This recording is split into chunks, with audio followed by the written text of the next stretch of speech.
पत्र प्रबंध। कन्हैया उसको पढ़ने लगे। मृग संग गए तब ध्यान न था, मृगया मृग की कछु घात करेगी, रजनी चरदां लगा है, हर की हरनी हरहार हरेगी।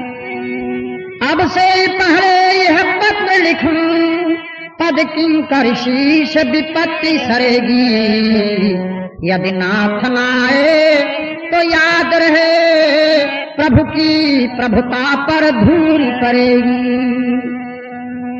कन्हैया की आंखों में आंसू भर गए। चट आंसुओं को पीतांबर से पोंछ के फिर देखा चिट्ठी में क्या लिखा है। प्रीति कबान लगो उड़ने, बदनामी का बीज मैं बोई चुकी हूँ, कान्हा कुंवर तेरे सागर में एक लाज के नाव में बोरी चुकी हूँ। कान्हा कुंवर तुमसे नेह लगो, जिंदगानी से हाथ में धोई चुकी हूँ, बिरही अब ताह परेख करे, होनहार रहे सो तो होई चुकी हूँ। कन्हैया का शरीर रोमांचित हो गया, आंसू की धार निकल पड़ी। फिर पीतांबर से आंसू पूछ के देखते हैं चिट्ठी में क्या लिखा है। तुमनी के रहो किसी के भी रहो, पर मेरे लिए तुम नेक ही हो। तुम प्रेम करो या प्रहार करो, दर्दी दिल की तुम सेक ही हो। घन हो वर्षो या नहीं वर्षो, मुझे चातक की तुम टेक ही हो। तुमको मुझसे तो हजारों मिले, पर मेरे लिए तुम एक ही हो। कन्हैया फौरन वो चिट्ठी लेकर अपने नाना के पास पहुंचे। रुक्मिणी भगवान के चरणों में ऐसे कहकर आंसू गिराती हैं, फिर उठी, द्वार पर पहुंची, अंटे पर गई और जाए कहां। पुजारी की दौड़ मंदिर तक, इसके आगे उससे ठिकाने नहीं गई। फिर दौड़ के कन्हैया के चरणों में गिरी और वही पुकार।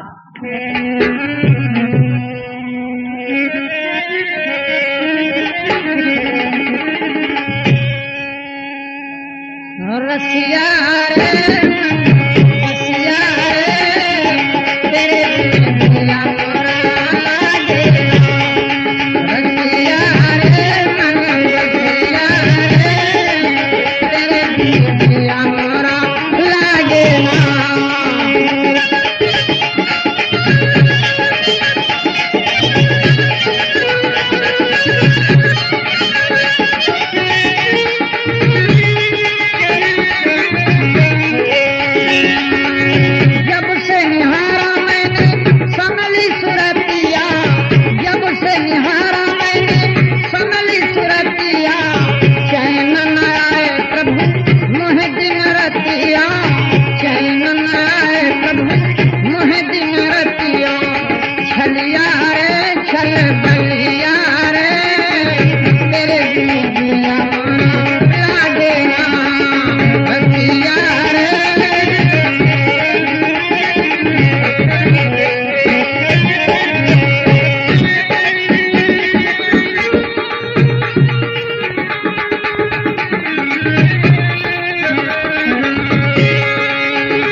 रुक्मिणी बैठी रो रही। इतने में कान में आवाज आई, बेटी अरे रुक्मिणी क्या रोती हो? घूम कर देखा कौन? अरे वही पंडित महाराज खड़े, बड़ी सुंदर बात बता रहे हैं अमृत रूपी। मुड़ कर देखा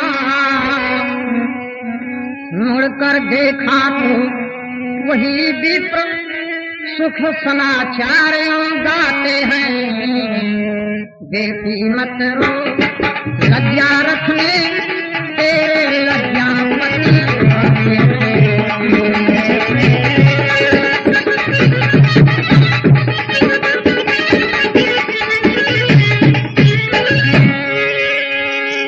वो ठाड़े हैं चौबारी में तुझको लेकर ही जाएंगे। साथ में वीर बलदाऊ है,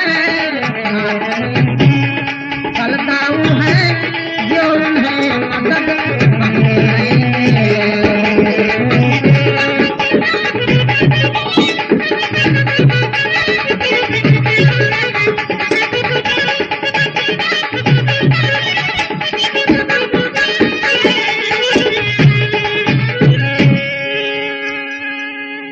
रुक्मिणी ने जो ही सुना आए हैं भगवान, एक घड़ी को आप ही बिसर गई सब ध्यान।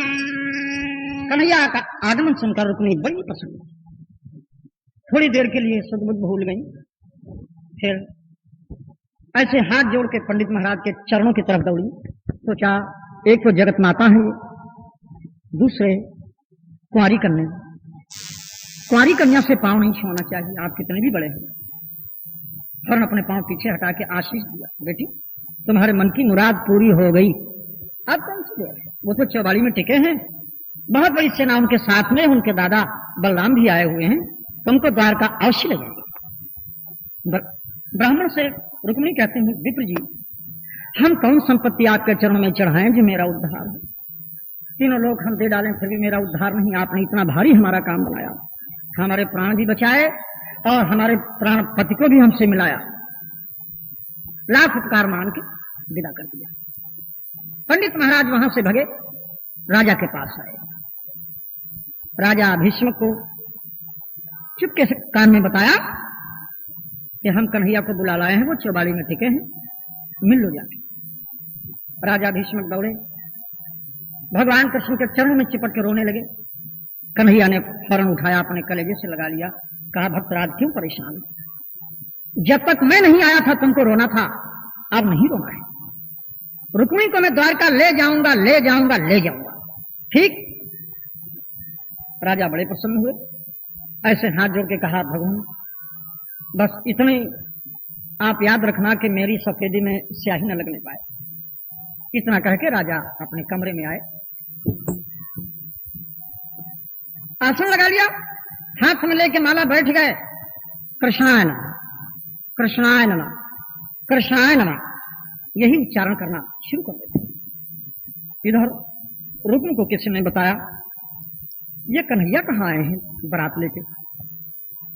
रुक्म समझ गया कुछ नहीं, बुढ़े ने बुलाया होगा। बहुत बिगड़ा, तलवार लेकर पिता के पास में आया, ऐसे तलवार घुमा के बोलता है, अरे पिताजी ये जो कन्हैया बारात लेके आए ये कैसे आया, किसने बुलाया।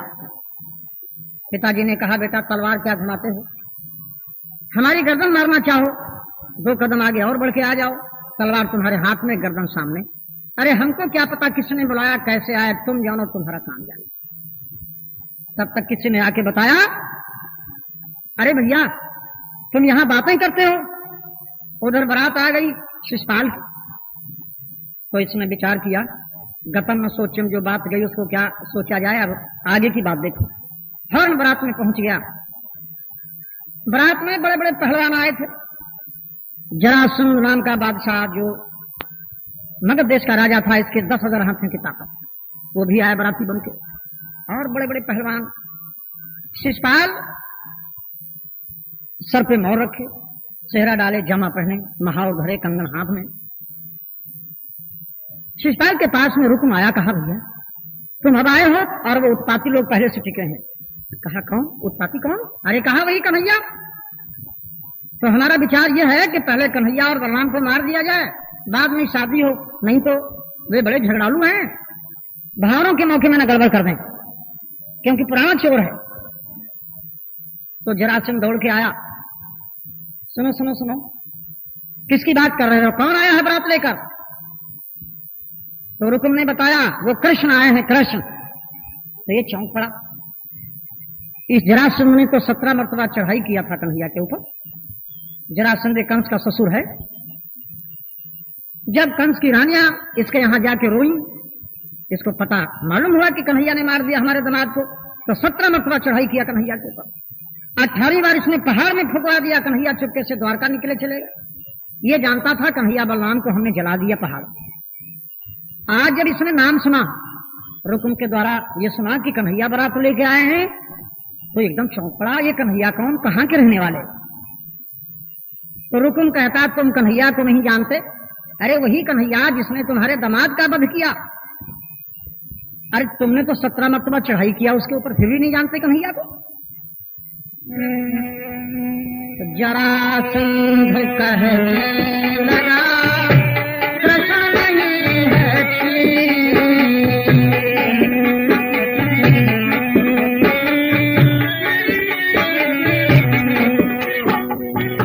साहिर का जीतना है कि छोटे थे। जरासंध कहता भैया वो अहीर तो जरूर है, लेकिन जीतना उससे मुश्किल है।